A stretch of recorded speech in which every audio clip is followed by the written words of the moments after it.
In today's episode, I'll be talking with Dr. Josh Satterlee, who's a sports chiropractor in Las Vegas and communications specialist and instructor who I've had the pleasure of hearing speak at Parker seminars. And I'm really excited to have with us today. Welcome, Josh. Hey, thanks. I appreciate it. Awesome. Hey, let's get started by just sharing your story and telling us why you do what you do. Well, like you said, I'm a chiropractor. I love being a chiropractor. I think it's the coolest profession in all of healthcare. I don't think there's any other profession where you can figure out what's wrong with minimal equipment, with minimal technology, and fix it right now. Like you go to an orthopedic surgeon, it's like, all right, 2 to 4 weeks, we'll have you get an MRI, and then we'll take another week and review the MRI, and then we'll do a battle plan, and then we'll, general anesthesia and fix whatever. And I'm like, no way, man. Let's do it right now with what I got. I got a park bench, some sunlight, and my head and my hands, and I think I can do a lot here. So in that regard, I really enjoy being a chiropractor. I like getting stuff done right now, and I think there's no other profession where I think makes such a quick intervention to the thing that people are complaining about. They're like, I'm in pain. I don't want to be in pain. And within 15, 20 minutes, we can have them significantly reduced in pain. So anyways, it all started when went to college. I grew up in Southern California, went to college up in Montana, and I was traveling with a sports team and got paged in the Portland airport. And they said, pick up the white courtesy phone, which is like, I don't know if kids know about that these days, but before cell phones, we had white courtesy phones installed throughout like major shopping centers and, airports and stuff, and picked it up. And it was my dad. And it turns out that he had collapsed while in court, found out that he had a brain tumor, and he was going in for like emergency brain surgery. So when that happens, you contact your next of kin and immediate family because you might not make it out. So I was the last call before he went in, and luckily he made it out. But that kind of changed my trajectory a little bit. So the following year, I stayed home from college to basically take care of him. Like, brain surgeries, ton of appointments, you can't drive afterwards, et cetera, et cetera. So I spent the year taking care of him, and, that path, experienced a lot of healthcare. I was going to his general practitioner. Then you have an oncologist who's managing your cancer meds. Then you go to surgeons, neurosurgeons, and there were some good ones and there were some crappy ones along the way. But one person that stuck out was, my dad he would complain a lot of pain, right? And anytime he did that to his oncologist, she was a very nice person. And she would say, hey, I'll give you painkillers, which was like her. I don't want to disparage this woman. She was trying to do the best that she had, and that's the tools that she was used to, right? But my dad said, yeah, they kind of reduce the pain, but man, they kind of make me foggy and I forget stuff. And he said, if this is my last year on earth, I don't want to be kind of halfway remembering it. And so he said, why don't you call my buddy? He's a chiropractor, and set me up on a couple appointments. And he was just in a BNI group with him. My dad was an attorney. He was in a BNI group with this guy. And I did that. I'd been a chiropractor before, but not really intent on anything. But anyway, so I'd take my dad there, and I was just really impressed for, a couple days after. My dad would have a lot less pain. There were no additional drugs. My dad was on a ton of drugs at the time. There wasn't a lot of drugs or anything, and the guy just used his hands, and I could just tell my dad's affect and everything was just better afterwards. With brain cancer, stuff stops working, muscles stop working, and all that stuff. And so my dad would be out of pain for maybe 2 or 3 days. It wasn't long lasting, but at that point, you're just happy with anything you can get, especially if it doesn't involve more drugs. So I spent that year taking care of my dad. We made the agreement that I would go back to school, win, lose, or draw after that year. It was important to my dad for me to go back to college.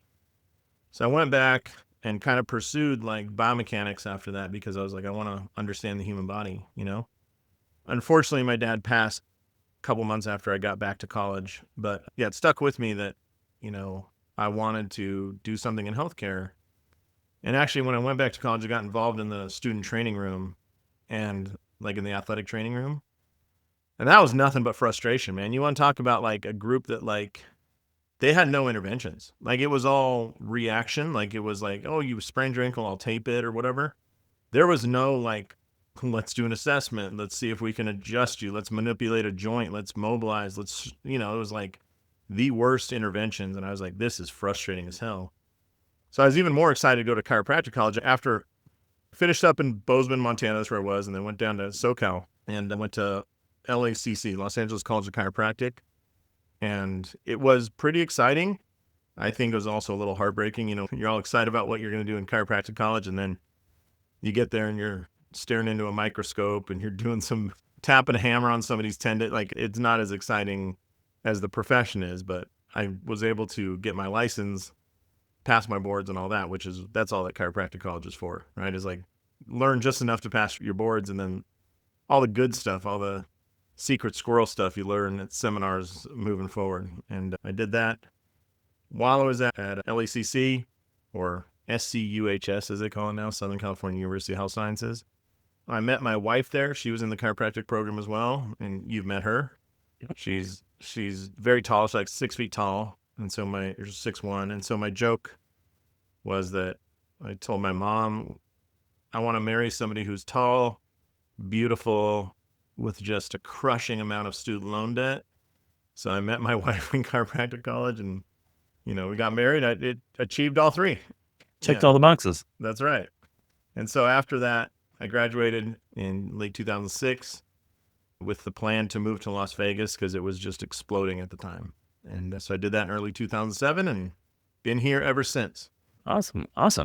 That's quite the story. And I always love hearing like origin stories, if you will, because what's so interesting is in the chiropractic space, like at least 9 times out of 10, it's always something like really significant, either to like you personally or a very close loved ones. Yeah, I noticed that too. Nobody has zero origin. Yeah. But they didn't teach you all about communication and running a business and all those things in school. Not at all. Not at all. But I know those are important to you, trust and communication. Yeah. So what are some of the things that you do to build trust? Yeah, well, that's a different story if I can kind of tell it. About 5 years ago, a friend of mine, his mentor and friend, Ryan, he called me, lived in Tucson, Arizona, so a couple hours from me. And he said, hey, I'm having some low back pain, just generalized low back pain. What should I do? And so I told him you should go see a chiropractor, And then it got a little better, but didn't really go away. So he went to a PT. Didn't really go away, so he went back to his general practitioner, and they gave him some like prednisone, some steroids, oral steroids, and some painkillers. And then he went to another chiro, and everybody was kind of treating him for like, what do you call it, mechanical low back pain. Mm-hmm. And about 8 months into this process, he goes to an urgent care because he can't sleep through the night. He's in a lot of pain. And he had seen an orthopedic surgeon, he'd seen a hip specialist, he'd seen sports medicine, like 7 or 8 different providers. And anyways, unfortunately, that urgent care nurse realized you don't have mechanical low back pain, you have metastatic cancer. And so, yeah, he had stage 4 colon cancer that had metastasized to his spine and his hip. And that's why he had this pain. But interestingly, he had told a few of them, oh yeah, like I'm taking all this ibuprofen and all these painkillers. And obviously that's why there's like red blood in my stool. And, because of all the drugs, it just wrecks my stomach. And that's why I can't eat. So that's why I've lost like 28 pounds in 30 days, And yeah, this stuff is okay, but, I still have pain at night when I'm in bed. And I tell that story because like those are 3 blatant red flags for cancer that every chiropractor is trained to like listen to, every healthcare provider, for God's sakes. And somehow they were missed. And when I went down to visit Ryan when he was in his last few months, and I kind of had a conversation, I was like, why didn't you make a bigger deal out of this? And he said something that kind of struck me, which was, oh, all those doctors, they're really busy and I don't want to dump on them. They were all rushed for time. I get it. My insurance only pays for 15 minutes. So this and that. And I just realized, holy crap. We as a healthcare profession, forget chiropractic. I mean, every version of healthcare, if this is what patients are thinking, and Ryan was a very good speaker, there was no language barrier. It wasn't like he was anxious to get healthcare. I mean, there's a lot of people with barriers to healthcare. He had none of them. And I was like, if this is as good as it gets, we have a huge problem in healthcare. And the core of that problem is communication. And I just couldn't understand it. So Ryan ended up passing away a couple months later. And I was like, I don't know if you've ever felt this, but I was angry. I was mad. I was sad for my friend. And sorry, it still like bothers me. And I just needed to do something to like avenge his death, And so I dove into all the research around why does communication fail in healthcare? Why does it suck so bad? Why do patients constantly feel like they can't talk to their doctor, and doctors feel like their patients will never shut up, right? And it's like you got two opposing things. It just doesn't make any sense. So I analyzed like 65 different research articles on communication. And there was a couple trends. Number one, the thing that most patients were looking for that was never provided is trust. That, like, if you can establish trust with your patient, they will complete their care plan. Because why wouldn't they? You have the best care plan. They trust you. You're a trusted advisor. You say it's going to take 28 visits. That's the number. But when they don't believe in you, they're not going to believe you when you say 28 visits, right? So trust was a big one. One of the earliest complaints of patients was, and this is the number one complaint in all of healthcare communication, is nobody ever listened to me. Nobody ever heard me. Nobody ever took the time to listen to me. And, I think that's not just in healthcare. I mean, like, how many friends do you know that got a divorce and the reason is, oh, he stopped listening to me, Oh, yeah. It's all over. Yeah. And then finally, like, there's this reliance in the communication about like, oh yeah, you should demonstrate empathy to your patients. And I was like, that's great. That's great for a researcher to say at some research hospital when you have a salary and you work 9 to 5 and you're not owning your own business. That ain't going to work in most outpatient clinics. Every chiro I know owns their own practice. So empathy is easy to find at 8 a.m. when you're, well rested and you have coffee. At 4:45 on a Thursday, when you want to get out of there to go see your kid's Little League game and your new patient shows up without their paperwork done, empathy is really tough to find. And so if the reliance is on this emotional state of the provider to have a good interaction, that is the most retarded idea I've ever heard. Like, hey, Sebastian, you're going to provide really good interviews when you feel great. It's like, that's not a choice. Like, when you're happy, when the sun's shining, it's like, sometimes that happens, but we can't rely on that. And so it just frustrated me. And I was like, this is so dumb. These researchers have never been with patients. They've never been in a practice where you're making money on your own. You're working long hours. You're having to do insurance verifications and all the crap we have to do as providers. And I was like, dude, we can't have a system that relies on one person being emotionally in a good place. Right. It's like dumb. So anyways, we kind of out of that built like a little quick framework to build trust with patients. And if you use this framework in the communication space, you just hit these 5 points or reanalyze these 5 points. You can either A, find out where there's a problem or where things went wrong, or B, set up a really great process that regardless of how good you feel that day, if you hit every point, you're going to have pretty good communication. Not the best, but pretty good. And then if you feel really good on top of it, now you have excellent communication. So you don't have to like be a robot or dig deep to find it. No. And there's like one article I looked at. It's like, oh, if doctors, what did it say? Like follow our 43-part rubric, they will succeed. It's like, yeah, okay. I'm going to remember that when I'm busy with patients. So we just talked about 5 pieces of communication. And again, like if you just hit these with every interaction, so let's just talk about the new patient visit. Hit these with every interaction, you'll score an 80%. And if you're feeling really good and you're a nice person, you'll probably score 100%. But the worst you'll do is like 75 or 80. Right. Now, is that the patch framework that you've talked about? That's right.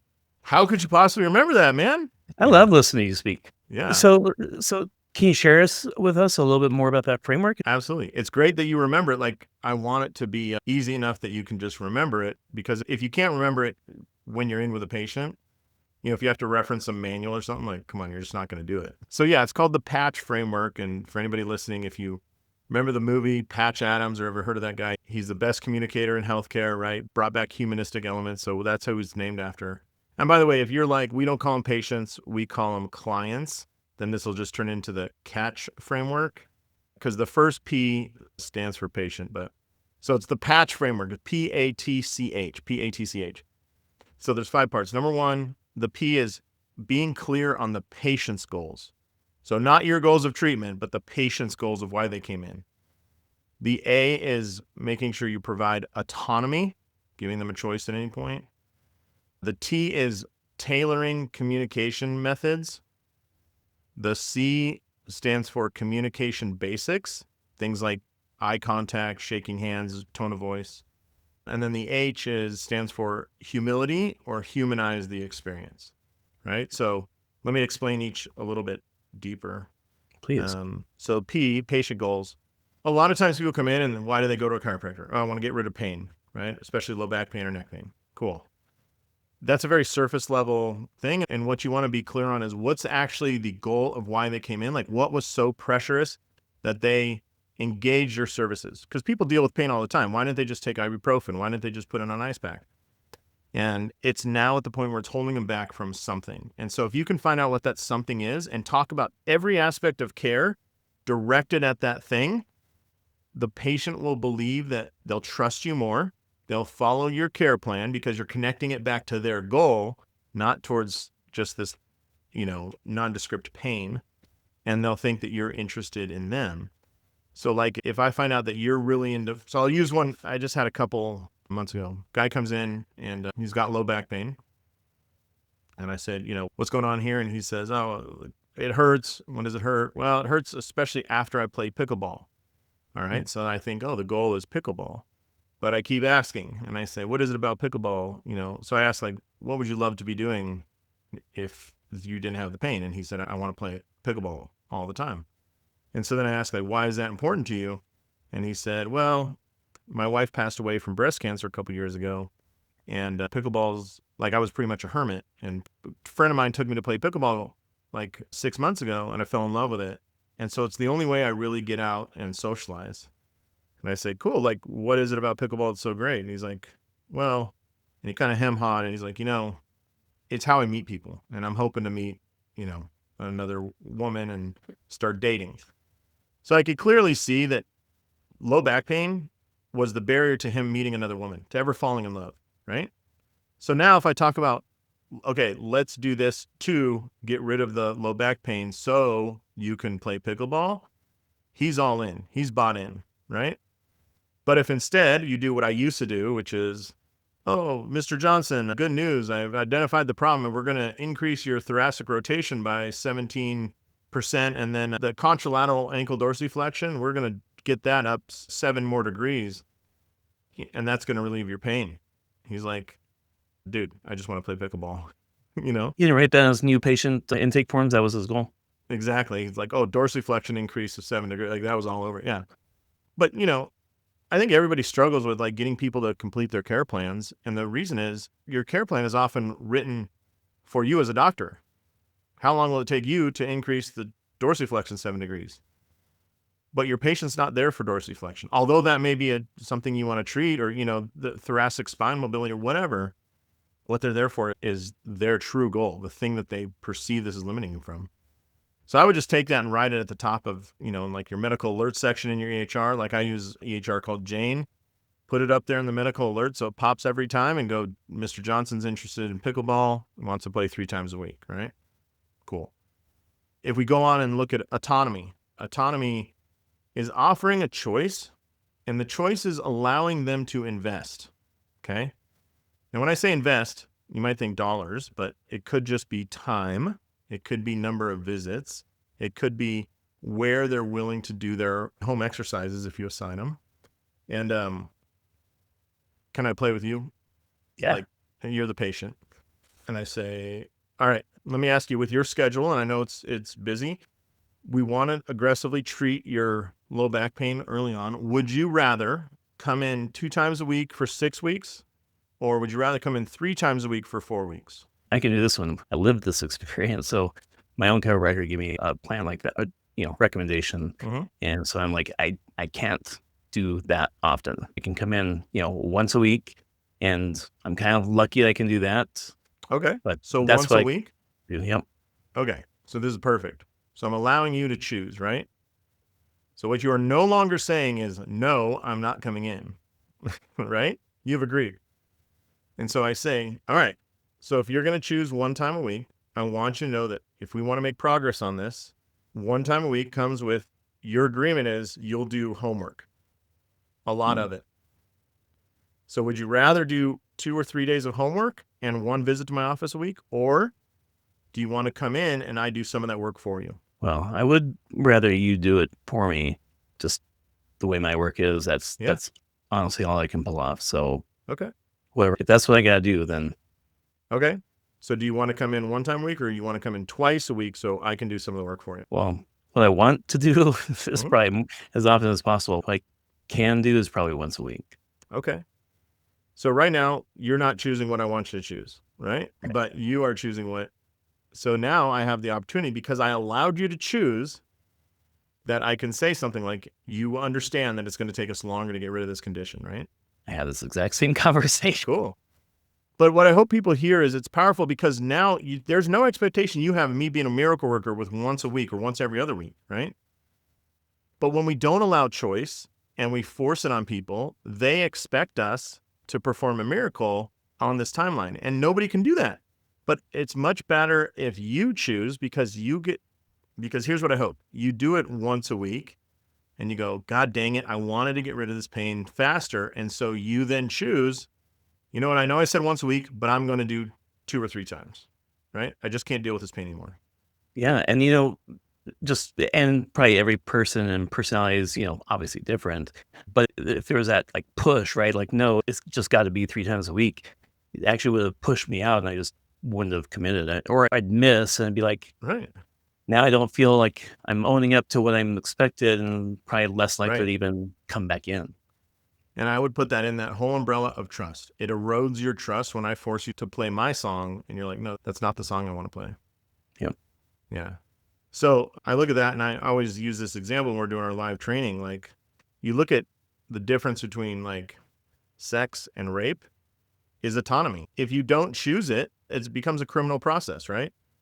And so it's that powerful. People think, oh, yeah, like I'll let them. No, I'm telling you, it's that freaking powerful to let them choose. And you can use that throughout the care plan. So if I say, hey, I got some exercise I need you to do, would you rather do exercises that you do at the gym or do you want to do at home? Which one would you prefer? probably the home. Okay, cool. So I'm going to show you these that you can do at home. And if we're going to do that, home comes with the ability to do them more often. Is that part of what you're agreeing to too? Yeah, yeah, Right on. We just made a huge leap forward, right? Because now I gave you the choice, but now you just invested yourself. So I love autonomy for that reason, right? yeah. It's like kind of putting guardrails, right? Like I can't just go wherever I want, but Yeah, you're like, here's your boundaries, and yeah. In 1 week, I had 2 women that came in, and just by chance, they both needed a stretch for their hip to get rid of their low back pain, right? And so I asked them, like, hey, well, where do you want to do this exercise? And one of them said, oh, I just had my second baby a couple months ago. I love being on the ground with her and just playing. So if you can give me extra like stretches I can do while I'm on the ground, I'll do them all day long. I was like, oh, cool. Then the next one who came in was kind of like she came in like a business suit blazer kind of thing. And she was kind of, didn't have kids. And she's very driven, like, and I said, hey, where do you want to do your exercises? And what I was in fact asking was at home or the gym, but I said, where do you want to do them? She said, I hate being on the floor. I don't like doing anything on the floor. So if you could just give me stuff to do like on my bed or on my couch, I'll do it. And I was like, huh, that's very interesting. Imagine if I gave the person who want to play with their baby the ones on the bed and the woman on the bed, the ones on the ground, they would both be like, no, I'm out. right. And so just And allowing them that, go ahead. your expectation was like when you said where, you were thinking like location. When they're thinking where, it's like Right. placement. So when you allow those choices, you learn a lot and people become more invested. Same thing with like, if I tell you, hey, it's going to cost you $1,800 for this care plan, or $1,800 is the cost. How would you like to pay?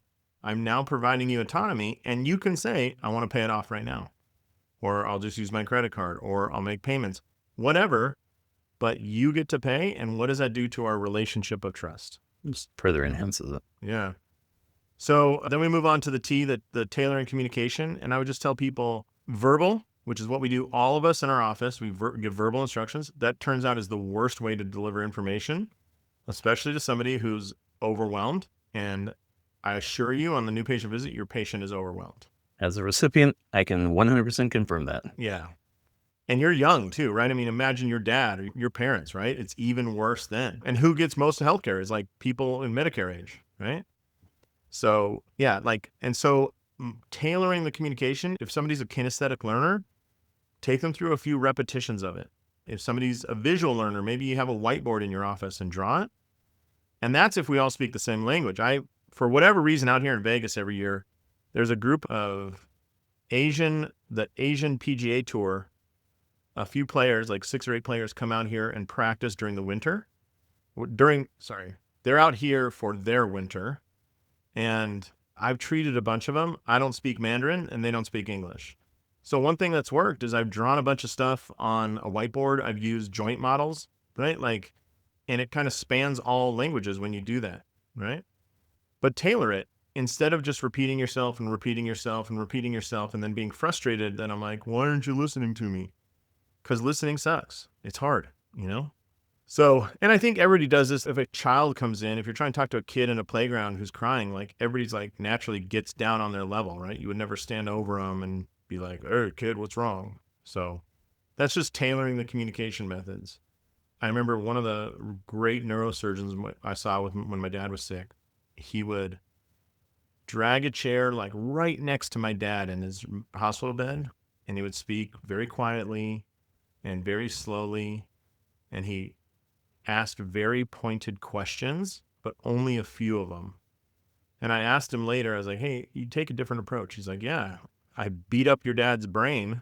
I don't expect it to work as great as yours, so I really plan on what I want to ask. And I was like, man, looking back, that guy was a genius. Yeah. What would you say are some like common challenges maybe that your fellow chiropractors face around communication and trust? Great question. I will tell you this. The number one complaint in healthcare is nobody ever listened to me, right? Mm.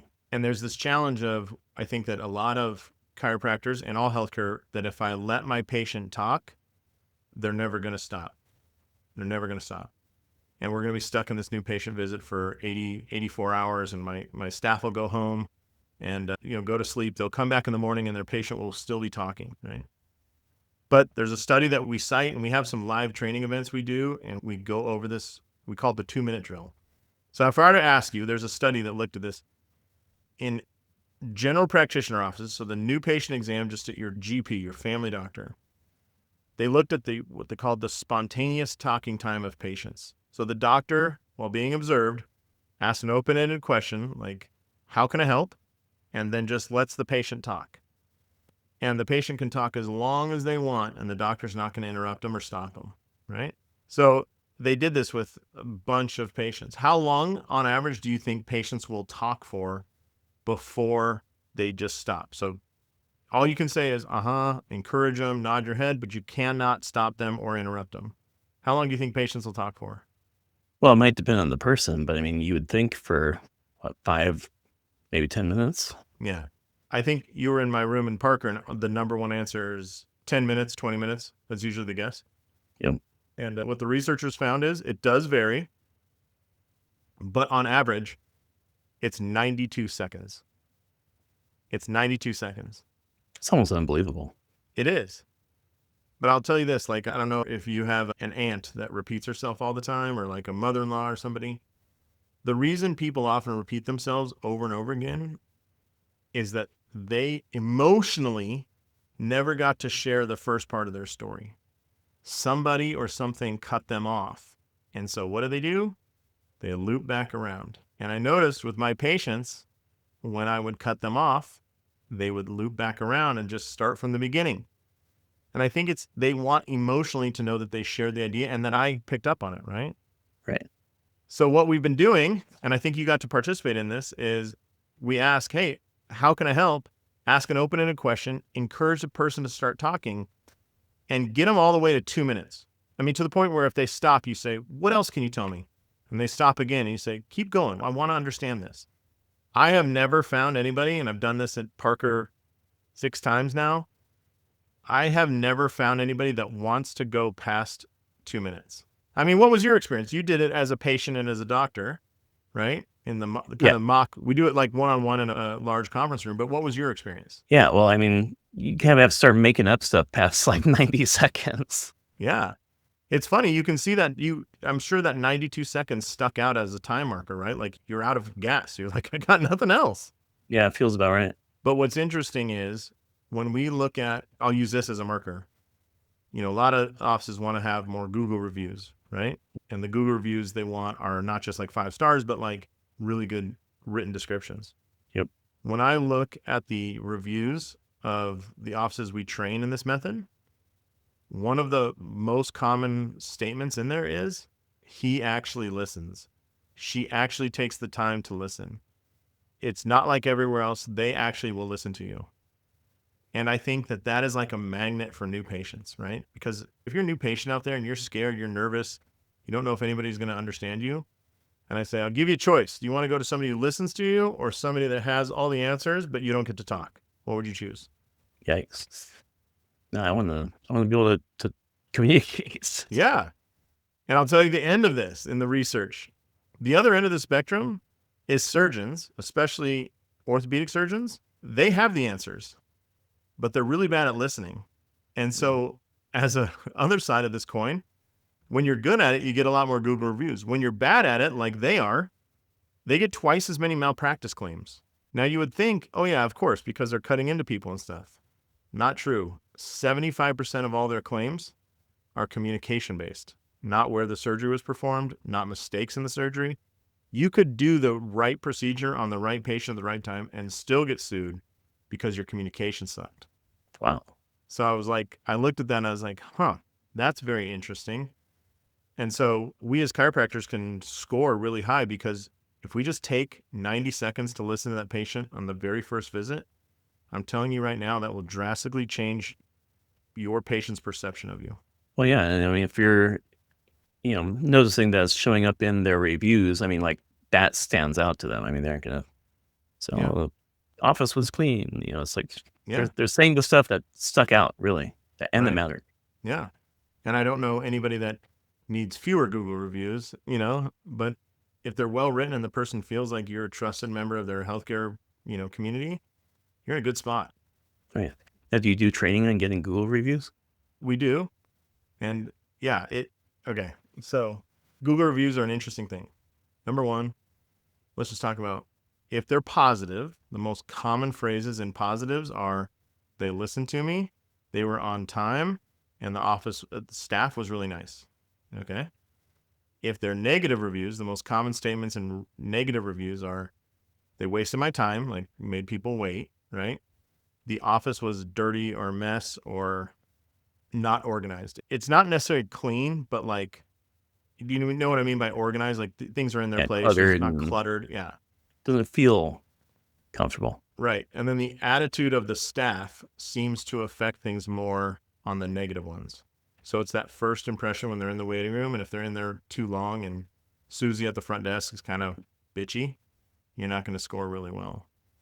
Then the timing of Google reviews actually is really big about when to get them. So a lot of people wait for like 30 days and ask the patient at 30-day mark. That doesn't seem to be as effective. And I think here's why. The difference at 30 days of how you feel from visit 11 to visit 12 is not nearly as significant as the difference from visit 2 to 3. Visit 2 to 3, you're making big changes, right? Like maybe 20% reduction in pain per day. But then it tapers off, right? When somebody couldn't touch their toes, they couldn't tie their shoes, they couldn't put on pants, and now they can, their emotional willingness to engage in writing a review is very high. If they've been tying their shoes and putting on pants and it's just a little bit sore anymore, it's like, yeah, it's not that great, but not that different. So I would say that asking after the third visit is perfect. You might even ask after the second visit, but here's just, the first visit is kind of cluttered with signatures, paperwork. Let me get your driver's license, your insurance card, talking payment. And in a lot of offices, the second visit has some of that stuff hanging over. Like, hey, we checked your insurance and it looks like your copay's $40. And even if it's not that, if you do it day 1, day 2, which a lot of chiropractors do, which by the way is fully supported in the research. I was never taught to do a day 1 and day 2, and I thought it was like woo-woo stuff, like, oh, you're just doing that. It's completely supported in the research. You should absolutely do a day 1 and day 2. Why? Remember when I said overwhelm on day one? Hmm. If you're overwhelmed, is that a good, with the medical stuff, is that a good time to talk about how many times a week you got to come, how much it's going to cost you, how we can break it into payment plans? That should be reserved for its own visit. And in every form of healthcare, patients are overwhelmed on their first visit and sometimes on their second. I guess what I'm asking is like, how does that affect outcomes? All right, let's pull it out of chiropractic. Let's imagine that your parents go to a GP and they get diagnosed with diabetes. Okay. And so they go to an endocrinologist, right? Endocrinologist is going to talk all about what does diabetes mean? How do you prevent it? What should you do? So there's lifestyle things. Hey, you need to exercise and here's some foods to eat. Oh, and by the way, the thing we worry about the most is this neuropathy. It's where you lose the sensation in your feet. So in that case, what you want to do is make sure you clean your feet every day and you wear, socks, don't get any nicks or cuts. Oh, and by the way, we have this other thing called insulin monitor, glucose monitor. You got to check your blood sugar every day and do X, Y, and Z. Oh, by the way, you're also going to have to be on metformin, and that I want this dosage and this and blah, blah, blah. And if you go on vacation, you need to watch out for this. And oh, by the way, do you drink alcohol? Because we totally need to change that. And oh, by the way, do you ever eat pasta for dinner or rice? We need to change that too. And oh, by the way, here's some signs that your blood sugar is too high. Here's some things we're worried about. And oh, by the way, now that you understand that, let's now talk about how many times a week I'm going to see you. And I want you to do some lifestyle choices. So we want you to go to the gym a few days a week. And here's a Silver Sneakers program where you can exercise more. And don't worry about that because we also need to send you to the pharmacy to get your meds, a glucose monitor, these strips, these ketone strips you're going to pee on once a week, but you're going to do the glucose every day and this and that. And then please talk to Susie up front about your payment plan. Thanks. I got to go home and digest all that. Right. And so would be good is do a collection day. Because even if you're just collecting information and you're doing tests and diagnosis and, measuring range of motion, your patient is still processing information. They're still thinking and wondering what's going on here. Oh my gosh, I didn't know that I was so tight. Cool.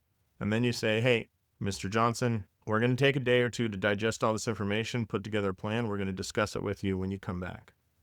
He gets a break and you get a break. Now, what do they think you're doing in the 2 days between visits, between one and day two? You're taking those x-rays home, you're reviewing their notes.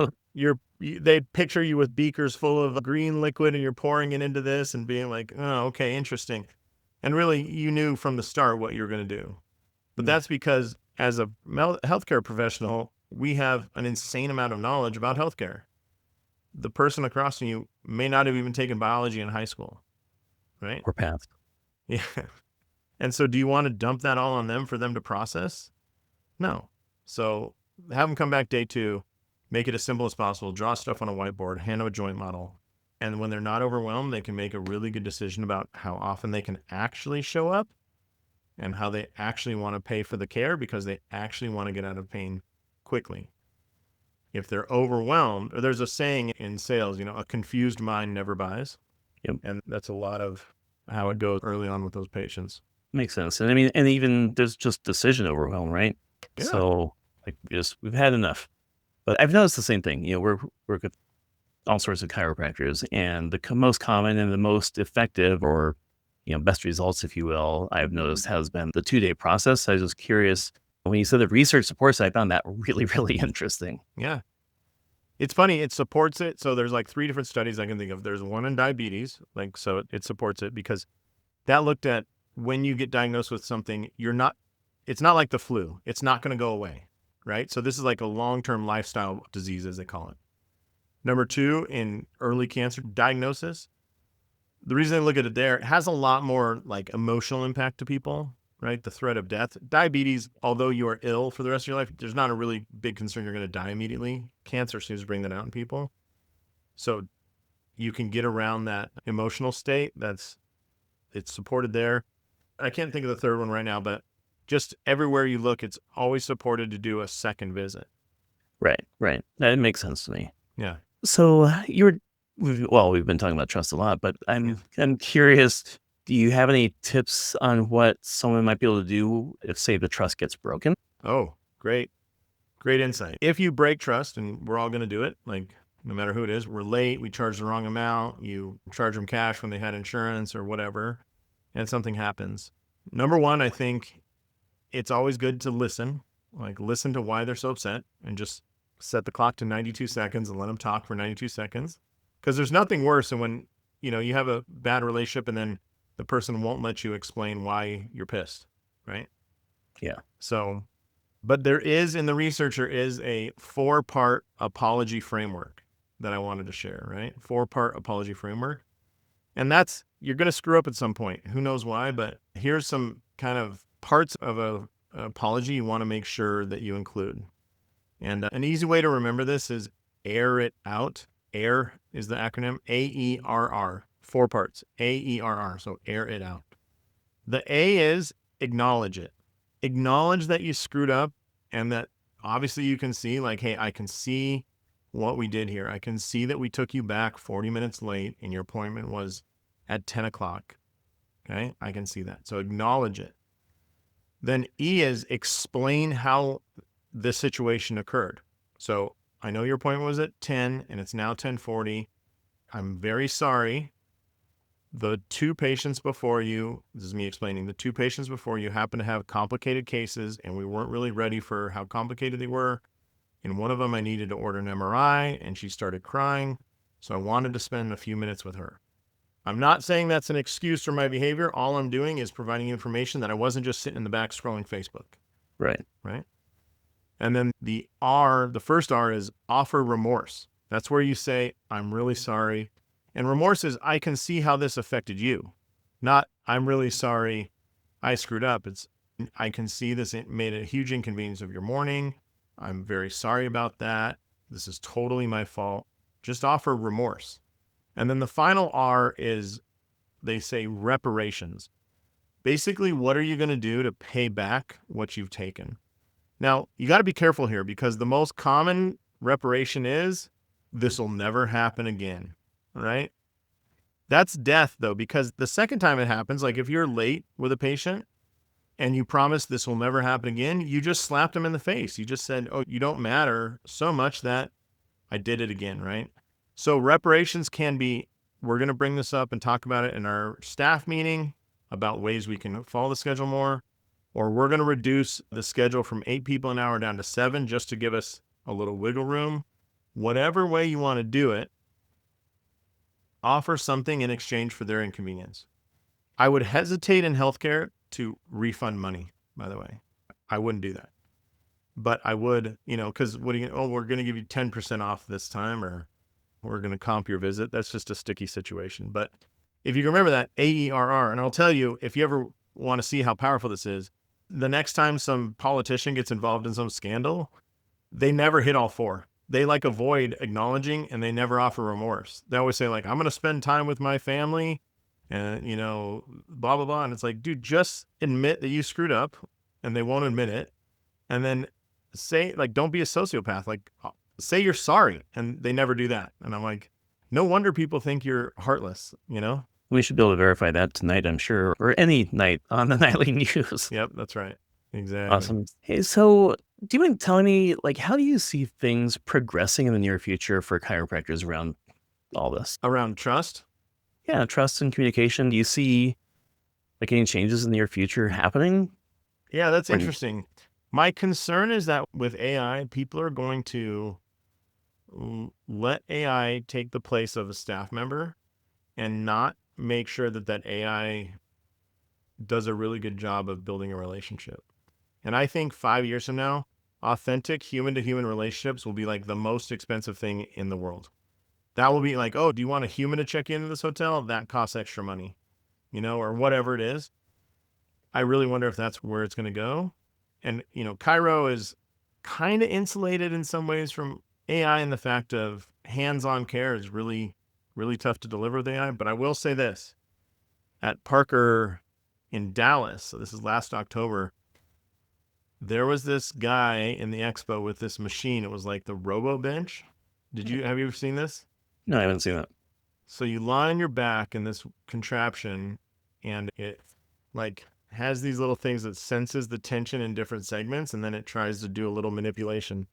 And it was pretty clunky and crappy, but I'm with how fast AI is progressing, I wonder how good that thing will get fast. And will it It can't do it like a long lever lumbar adjust, like a lumbar roll yet, but will it? But I just hope that we realize like what people are coming to us. It's clear in the research that the human connection is as powerful as what we do. So even if you never actually treated the patient, but just listen to them and talk to them and test them, they will actually get better. And where does that magic come from? It's not from the AI can't reproduce that, Yeah. Well, I mean, people always talk about, doctor's bedside manner. I mean, makes a huge difference. Yeah. All right. Well, before we sign off, do you have any final advice you'd like to share with the chiropractic community or anything we might have missed today? Yeah, I would just say if you're really intent on changing your communication, the good news is it's free. You can implement these changes tomorrow. You don't need any additional equipment or anything, and it'll improve your outcomes. It'll increase your revenue. You'll have fewer angry patients. You'll have less headaches. So it's great. And I would say if you're looking for one thing to do is listen for 92 seconds. And even if it's personally, like your wife and you are arguing or your husband and partner, whatever, are arguing, just sit there and listen for 92 seconds. Let them get their energy out and then see how it changes the conversation. Good advice. Yeah. All right. Would you please tell our listeners the best way to connect with you or find you online? Yeah. On the Instagram, the IGs, I'm Dr. Satterlee, DrSatterlee. And then if you can see it over my shoulder, I have a company called Trust Driven Care, where we do education, events, and software to help healthcare practices improve their communication with their patients with the goal of improving the amount of trust they have with the doctor-patient relationship. Awesome. And that's at trustdrivencare.com. Well, thank you so much for sharing your insights with us today, Josh. We'll make sure to include your links in the show notes in case anyone wants to take a closer look at your, education offerings or the other things we talked about. And they can do that at chiropracticeinsights.com. Great. Thanks, Sebastian. Thanks again. I appreciate it. Same here. Thanks again, Josh. Chiropractors, if you've tried advertising on social media only to be disappointed by the results, you're not alone. Often, the reason it doesn't work boils down to a lack of trust with your potential patients. That's why we created a simple method to build trust and attract high-quality patients. If you want to learn how to do this in only a few minutes each week, just go to hybridvideoblueprint.com.